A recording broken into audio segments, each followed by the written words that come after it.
Welcome and thanks for coming back. We're now going to cover the main events for the Azonto Time Bill. A lot of people have said this morning it should be called the About Time Bill after the false starts we've had with Richard Commey, which we'll come on to in a little moment. But we're delighted to be showcasing such a great card. As I mentioned in the first part, and I will repeat it again for those that weren't watching, we have 4 either current or former area champions on the card, 1 former Commonwealth champion on the card, 2 prizefighter champions on the card, 1 former British champion on the card, and 1 current IBF Continental champion and an African champion on the card. It's an unbelievable bill, headlined by Richard Commey against Garry Buckland for the Commonwealth title.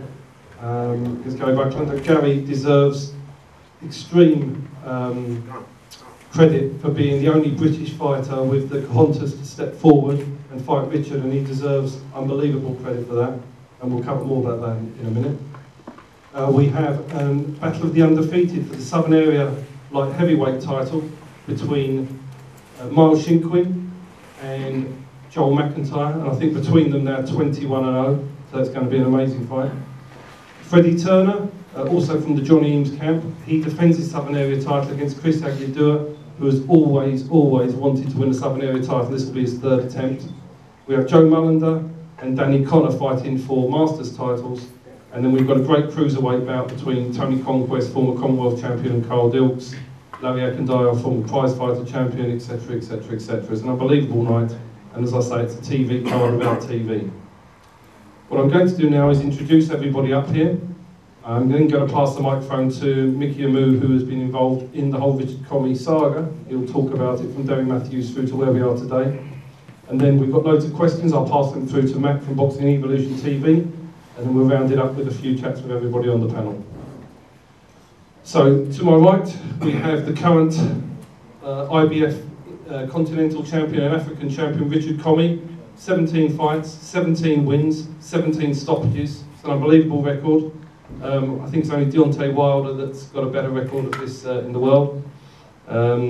Next to him is his manager, Mickey Amu, who's been instrumental with his company Streetwise Promotions in bringing this fight to the UK, and it took a lot of heartache to do it. Next to Mickey is Carl Loco. Carl Loco is Richard's trainer, and they've been based in the UK for many months waiting for a fight that's not happened due to various reasons. On the right of Mickey we have Chris Aguilera, who I've been really privileged to work with. He's a great guy, works really hard. He had 2 attempts at Southern Area title against Nathan Graham. The first one was a draw, and the second one he was doing very well in when he dislocated his shoulder, and that was probably one of my worst nights boxing, seeing that happen to him. But he gets his 3rd attempt, which I promised that we'd deliver for him against Freddie Turner, which is a real tough contest on this show. Next to Freddie is Miles Shinkwin. It's happy birthday, Miles, his birthday today. And he's got his first title of what he expects to be the first of many when he fights Joel McIntyre, which will be a great fight on the show. And next to Miles is Jason Rowland, who's worked tremendously well with Miles, Tony Conquest, Mitchell Smith amongst others, and he's a great trainer. On my left is the man who has made this possible, Garry Buckland. He was the only man that wanted to step forward and take the challenge on.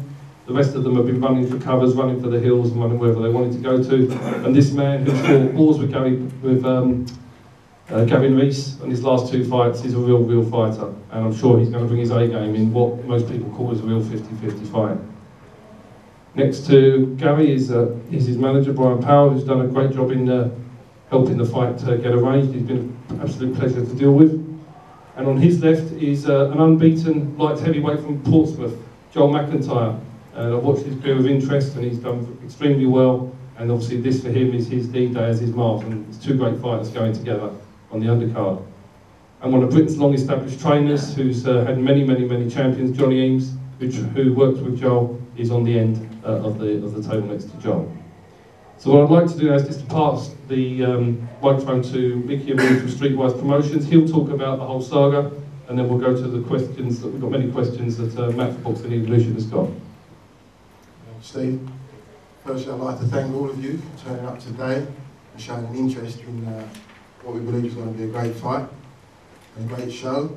Secondly, I'd like to thank Steve Goodwin, who's been instrumental in helping us get to this stage where we are, the only promoter who has shown an interest in what we're trying to do. and we're very thankful for that. I'd like to thank Garry Buckland for taking up the challenge. Like Steve said earlier on, as most wouldn't, for one reason or another. And I'd especially like to thank his manager, Brian Powell. I spoke to Brian after the first Gavin Rees fight regarding maybe getting a match up with Richard, and he was very interested, very interested in the fight, and we spoke. And unfortunately, someone came in and offered him a rematch with Gavin Rees, which obviously preceded what we had to offer, which was a TV show. So they took that, and unfortunately, we had to wait again. We then had a fighter that we was going to bring over from Ghana called Benjamin Ashley, who is in the Commonwealth rankings, and for various reasons, which I can't go into because there might be legal ramifications, his visa was not applied to him. So he was back to the drawing board. Didn't think this fight would happen. Steve then phoned me, we had a conversation, he said, look, I was in Atlantic City at the time at the IBF convention. Steve then phoned me and said, look, let's see what we can do. Went back to Brian Powell, and he was fantastic. All I can say was, thank you very much for taking up the challenge. You know, we really appreciate it. We know it's a 50-50 fight. You know, we're putting everything on the line here. We've come to the UK with Richard, you know, wanting Richard to improve, wanting Richard to learn, wanting Richard to test himself against the best the UK has to offer. Being a Ghanaian, it's not very often Ghanaians come over here and have a real chance of winning the Commonwealth title. We knew that, that's why we had a Commonwealth Eliminator back in, was it July last year? July last year, final Eliminator, which we knew Derry Matthews was the champion, and we was led to believe that we would be facing Derry Matthews. For one reason or another, Derry Matthews then decided that he wanted to fight Curtis Woodhouse when he should have really fought Richard. Then went on to fight Steve Norman. And me and Steve spoke and we thought, you know, this guy really doesn't want to fight Richard. Looks like he's going to duck him. So, you know, we didn't know what to do. So we spoke to the Commonwealth Council and said, look, we've had a final eliminator, where do we go? What do we do? They advised us that, well, we'd have to wait. It was like, wait for what? We've had a final eliminator. We want... Is this mic working properly? We've had a final eliminator. We need to fight the champion. That's what a final eliminator is about. We then was told, well, they was going to have another fight and he got injured. But really, we wasn't interested in the excuses. We really wanted to fight. So we pleaded with the Commonwealth Council, say, look, you know, we've had a final eliminator. If Derry doesn't want to fight, and by all what was coming out of his camp, it was really, he didn't want to fight Richard, didn't want to take the chance, didn't want to take the risk. We believed that from himself and we believed that from his camp. So the Commonwealth gave him an ultimatum. They had a date. The date passed, so they were strict. After they were strict, we was asked to find any opponent in the Commonwealth rankings, any opponent that was in the rankings, that was in the ratings, to fight Richard. Me and Steve asked the question of every single lightweight in the UK who was on that list. Go through the names. What names are on there, Steve? Kurt Goodings. Spoke to Kurt Goodings, his manager. He mentioned the purse. I said the purse isn't the problem. Then they went for an English with Scott Cardle. Spoke to Eddie Hearn. He said he wouldn't put any of his lightweights in with Richard apart from Scott Cardle. He said he wouldn't take the risk. He wouldn't touch it. We offered it. We said we would have offered Campbell 100 grand if he wanted it. They just were not interested. He was going to speak to Joe Gallagher, then the phone went dead, so Joe Gallagher obviously said no.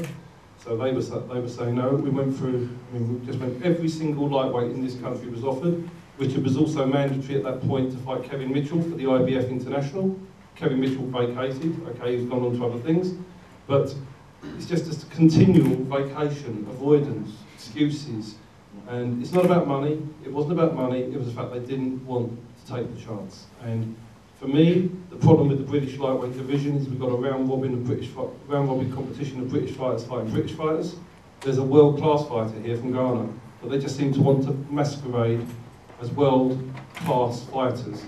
How can you be world-class fighters if you're only fighting British fighters and not prepared to step forward and fight world fighters, or fighting hand-picked Mexicans that are coming here to roll over and turning up a day before. It's ridiculous. So I don't buy into the fact we've got a load of world-class lightweight fighters. Gavin Rees is a world-class lightweight fighter. He's fought at world level. Garry Buckland is a world-class lightweight fighter because he's fought Gavin Rees and beaten him, and now wants to fight a world-class lightweight fighter. The rest of them are just British-level fighters who are fighting each other, and the public are believing all this nonsense. He's here, he's ready, he'll fight any of them, any time. If he beats Garry, then any single one of them can step forward, but I don't expect to see a very long queue. The Commonwealth title is a British Empire title. It's actually run by the British Border Control, and it's a British title. None of the lightweights should be ashamed to step forward and have a go, because at the end of the day, if they want to improve their career, they've got to get in with someone they've never fought before. Regardless of Richard's record, he's still a fighter that is not the norm in the country. There's not too many fighters that fight like Richard here. And if you want to test yourself, if you really want to be the best, if you want to get to the pinnacle of boxing, then you've got to step in. You've got to step into the ring. Otherwise, what are you doing? You're masquerading as a boxer. You're not really a boxer. You know, so at the end of the day, Richard's here. I'm not saying Richard's world class yet, but he has got world class potential. That's what I believe in. That's why I've spent a lot of time, money and effort bringing Richard and Carl here for a period of time, not the first time. It's the only way for him to, for me to know, and for Richard to know how good he is. Last year we had the opportunity to go up to Scotland to spar Ricky Burns. At the time Richard had just beaten Paul Truscott, and it was an opportunity for Richard to step into a ring with a genuine world-class operator, which everyone believes and understands Ricky Burns is, or was at the time. He was a world champion at the time. We went there purely out of respect for them asking us, but also to see how Richard would fare with someone of that stature. And we came away knowing. We came away knowing. And on July the 12th, you will all know, you will all see for yourselves what hard work has been put in over the last 2 years with Richard and Carl. So with that note, like I say, we're looking to win the Commonwealth title. Again, we're thankful for Garry Buckland for putting up the challenge. We're confident of winning. I'm sure Garry is confident of winning. It's going to be a fantastic fight. Everyone get down there and support both boxers.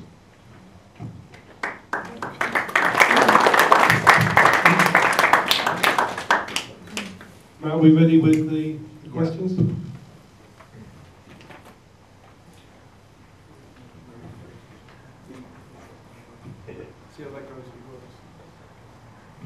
Alright guys, we've got some emails and questions sent in from the viewers watching at home, so we've got a few questions. First of all, Chris Ajay-Dua from Alf Watson in Southampton. He said, I saw your last 2 Southern Area title fights on prime time. This is your 3rd attempt. Turner has beaten the guy who you did not beat. Why are you going to win? Well, I have to show that on July 12th, but obviously the first week you see the first one, I got a draw, but to be perfectly honest, I think I lost the fight. I was honest enough about that. The second time, I was on the way to beating Nathan. He'd probably tell you otherwise, but I honestly thought that the fight had changed the tide after the second round. I think I had a bad start. 3rd round was coming back. 4th round before my shoulder went, I felt I was the control of the fight turned around into my favour. So I think I would have beaten the second time round. Not exactly why I'm going to beat him, but I'm going to beat him because I'm trained hard. And this is my dream. This is my world title fight. I'm going to beat him because I'm going to beat him. Simple as that.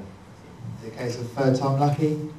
Then hopefully, I had Jug Basin face with the other night. There'll be no luck involved, but if a bit of luck comes, then I'll happily take it. But hopefully, there won't need no luck. Hard work and dedication will be enough. And I've put enough hard work and dedication into this. Like I said, this is not just a sound bite. This is my world title. I mean, just being here today, I might stop smiling. I'm doing press conferences. I've been to a pro till I was 30 years old. To be here fighting on a bill with someone like Garry Buckland, my first and foremost, I'm a boxing fan. To be boxing on the card with Garry Buckland on to me is a dream. I'm sitting up here being with me to do, so that's what I'm going to win, because this is my dream. You think you've got that extra determination from having not been successful in the past 2? I wouldn't say any extra. I mean, you see the one when my shoulder came out, I was determined enough to fight with one hand when my shoulder popped out, because I wasn't never lacking to get determination.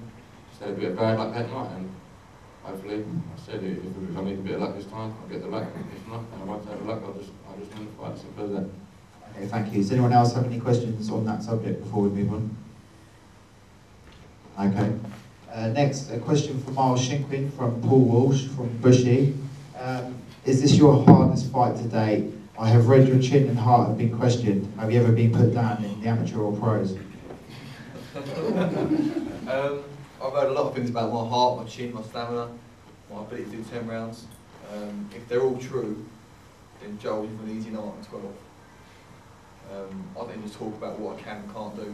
On the 12th of July, I'll show you what I can do. And that's all I've got to say about it, really. So basically you're just completely disagreeing with what that I've got a glass chin, I've got no engine, I've got no heart. I'm pretty useless, really. I don't know why I'm boxing for, really, but if you come to the 12th, you'll see different sides of that story. Okay, thank you, Miles. Okay, next we have a question for Joel McIntyre. Where's Joel? Yeah. Hello, Joe. This is from Andy West from Portsmouth. We believe Portsmouth you will win this fight comfortably. Will you win on points or stop Shinkwin? It's glass jaw. Glass jaw, yeah, glass jaw. I haven't said that, yeah. I suppose it's a stoppage, isn't it? No, it's, I'm not looking to win on points. I'm not making any predictions. I'm going to make it, as long as it goes, it's going to be a terrible, terrible no for my opponent. You know, I don't mean that in any disrespectful way, but I just mean it in, I'm very confident with everything that's going on in my training camp, everything that's going on behind the scenes that you don't see.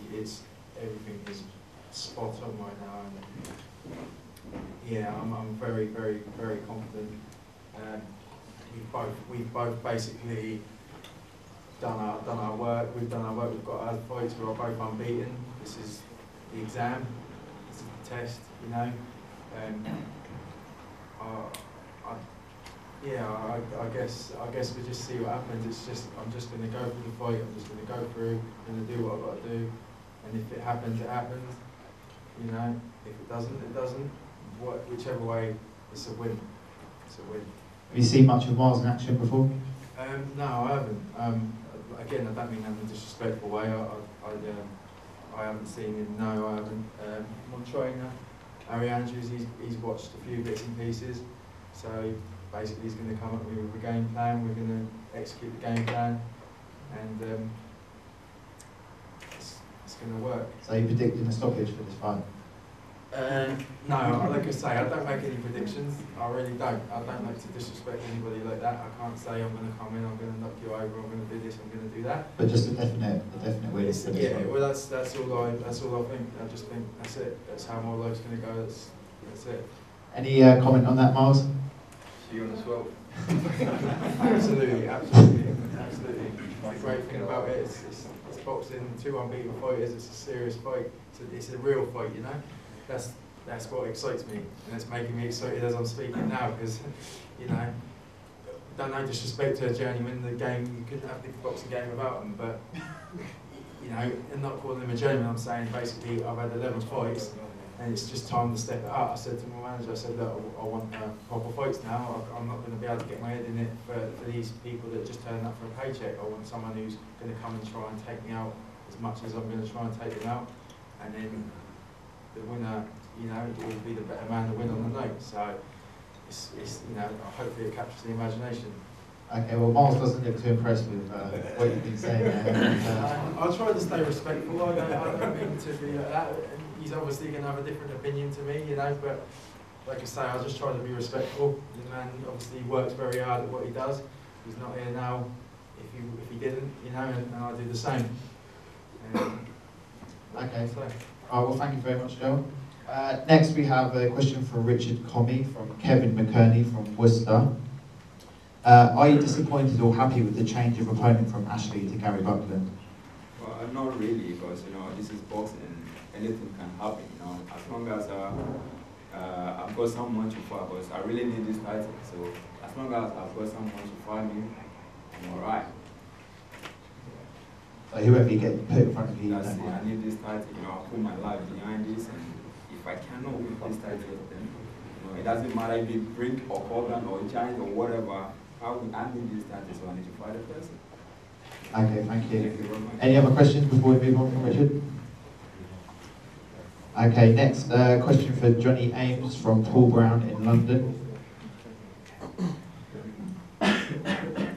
Who has the better chance of winning Freddie Turner or Joel McIntyre and no sitting on the fence?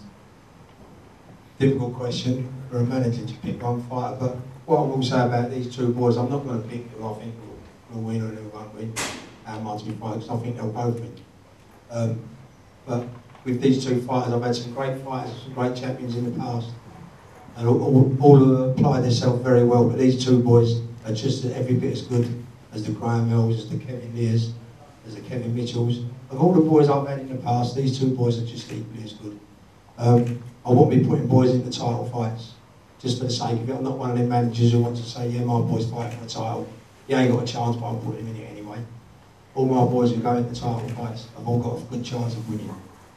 They shouldn't be in title fights if they're not 50-50 fights. You know, there shouldn't be no journeyman in a title fight. Each fight should be of equal abilities and experiences. Sometimes you've got more experiences, but I'm sure that every manager sitting in here with me would agree that you don't put your boy in a title fight just for the sake of it. Both my boys will be winners on Saturday night. Okay, thank you very much. Next we have a question for Garry Buckland from Simon Porter from London. Are you annoyed you can't have your cider with Gavin Rees? No, not really. Well, the plan was to come down to Super February after this fight. Then we had a phone call saying that Richard Commey won the fight weeks for the Commonwealth. And as soon as they offered me and I know it was for the Commonwealth, I took it straight away. So is there any particular reason why you're not avoiding Richard like others might be? No, like Richard said, when the Commonwealth has a vote or any other title, you know, it don't matter who they are, I'll fight anybody. Okay, can't say further than that. Thank you. Oh, we've got another question for you here, Gary. From Trevor Padden from Grays. What has made you take this fight with someone who has stopped everyone he has fought and has home advantage over you with massive support from Ghanaians in London? I suppose you have just kind of answered that, but if you want to add anything. Yeah, well, like I said, it brings a bigger challenge to the table, like, you know, he's 17 17 stoppages. It was a chance for me to take that away from him and take the victory record. Any response to that, Richard?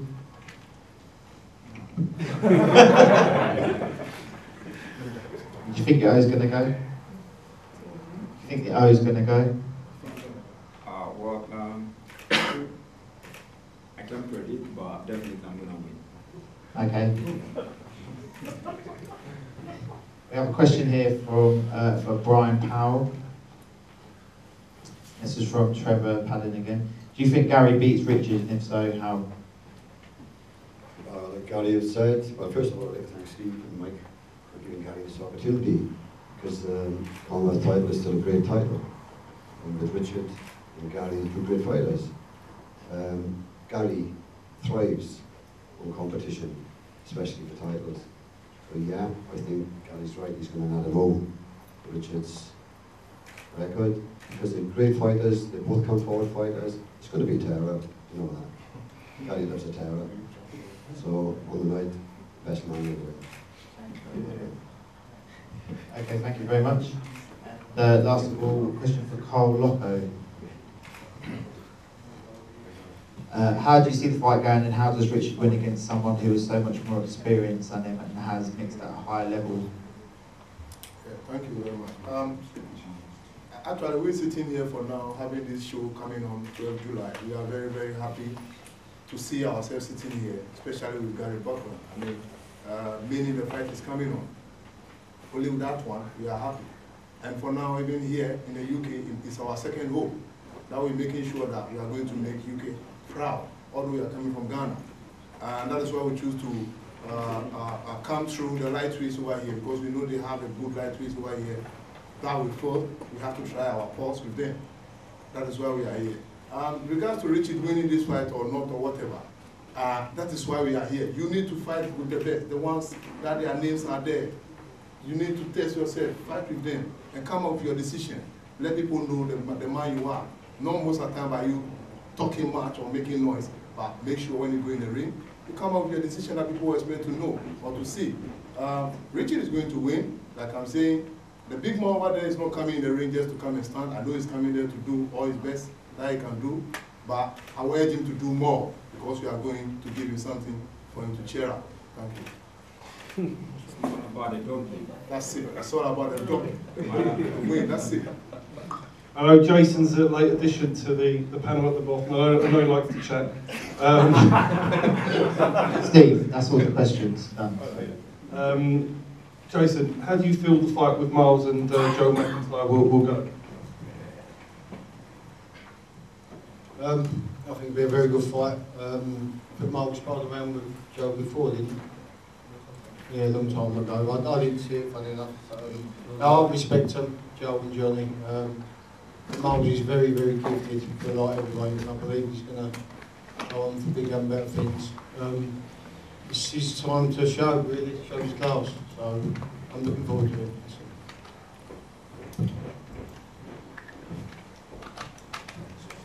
Okay, just before we go, to let everybody know that the show is going to be starting at 4 o'clock, not 5 o'clock. We've got 18 fights on. We've got 4 10-rounders, a 12-rounder, 9 4-rounders and about 5 6-rounders. So we're going to be going heavy. There may be some dropouts, of course, but we'd expect there to be at least 15 fights. So we are going to be starting at 4 o'clock. There's going to be a long, long night. But as I say, the ringside tickets are pretty much now sold out. I think apart from the boxes, there's about 20 normals left. So we're pretty much going to be sold out for the next week. So it's great that the boxers are going to be fighting in front of a full house. And it's just great for British boxing that, and I'm proud to be staging such a great fight, a great show, and a great top of the bill at York Hall. And I think it's great for all these fighters to have the exposure they're going to get on the undercard of such a great fight. Just like to finish by thanking Garry and Brian once again, and Mickey, Carl and Richard for staying over here and persevering whilst it's been very difficult to get the British fighters to fight. I mean, when you are British, you do feel a little bit, and I'm involved in boxing, you do feel a little bit, I suppose ashamed is the word, that you've got to go on our boxer here and none of the British fighters want to fight him. It's a bit galling really. It's a bit annoying when you see them fighting each other on telly. I'd like to thank Chris Agidua, and I hope sincerely that his dream comes true on the 12th of July. Miles Shinkwin and John McIntyre, I appreciate them coming with Johnny and Jason, and I think that's going to be an epic fight. I think this is without doubt one of the best non-TV show in the UK for many, many years, and I think the night will live up to it. I'd also like to thank everybody here for coming. The boxers are now going to do one-on-ones with everybody here, and thanks very much for making the effort to come to the Prince Regent in Chigwell today. Thanks very much.